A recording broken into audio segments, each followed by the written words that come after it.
Definitely have a storm front coming in. The race is on. Got 400 more feet. See if I can get there in time. That's it. Pretty damn windy up there.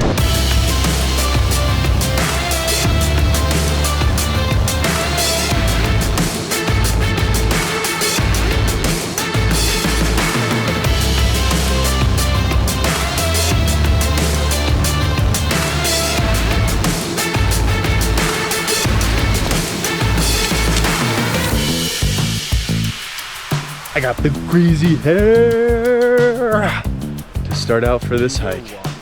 Goodness, I'm already feeling tired, but let's just get after it. Gotta walk down the trail, down the road to Mount Elbert. Here we go. Just passed the first creek. According to the Gary Roach book, it's like a quarter of a mile in. My watch said it was 0.1 of a mile. Definitely short and sweet. I think that's the last water stop along the way. If that's true, make sure to carry your water. Whew, already starting with the uphill.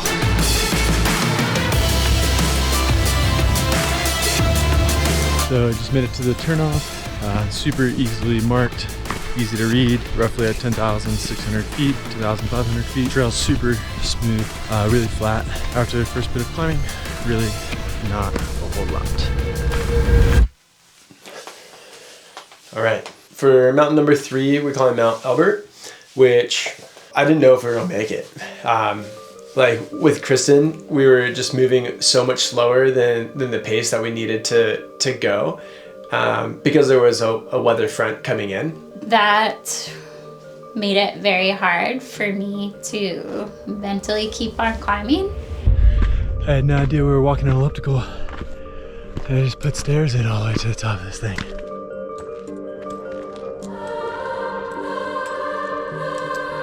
When it was pretty apparent that we were going to have some weather, I told Dalton to keep going without me and I would go at my own pace. You should not leave a partner as you're climbing a 14er.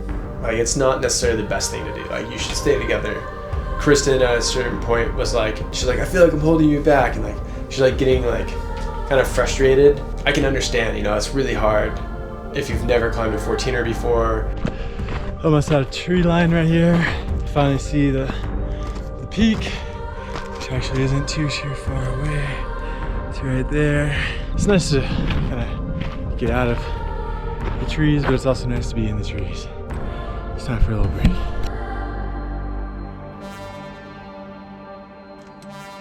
Then we go, and right as we kind of break through, start going, it's uphill. I mean, it is just like, you feel it. The thighs are burning, the lungs are burning. I just remember like Kristen kind of like getting wide-eyed, like, I don't think we're gonna make it. Like, I don't know. And then Kristen was kind of like, you should just go ahead. And with that, it was definitely a little bit sad, but it was like, okay, cool. Like, I did set out for the mission or the project to climb all the ones in the Sawatch range. Like, but I really, like, at that point to where I was, I felt like I could get to the top safely and back. Storm is circling back, so I'm unsure what's going to be in store. I'm hoping it does exactly what it did last time and just comes, passes by super quick. No rain, no thunder, no lightning. Definitely have a storm front coming in. The race is on. That right there is the trail. Got 400 more feet. See if I can get there in time. Whew, it's looking a little sketchy. That's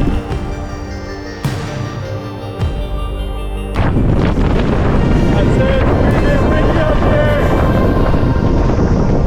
Blowing sideways. Woo. I remember like put 2 hoods on and I'm like walking like all upset, like, oh man, this is terrible. Like my hands are getting cold, my toes are getting cold. And then all of a sudden, like once I was standing on the summit, like the storm was on the other side of the summit. And so it was perfect weather. Kristen made it! Woo! It's like a 14er.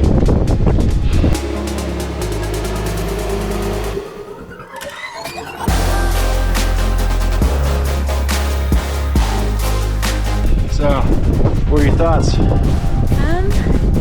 I've never been snowed snowed on the 4th of July. So that was fun. You tired? I can probably jog back.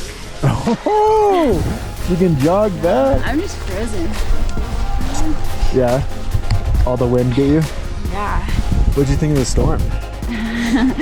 Looking back at it, it looked super sick. Wish I got a picture, but kind of intense.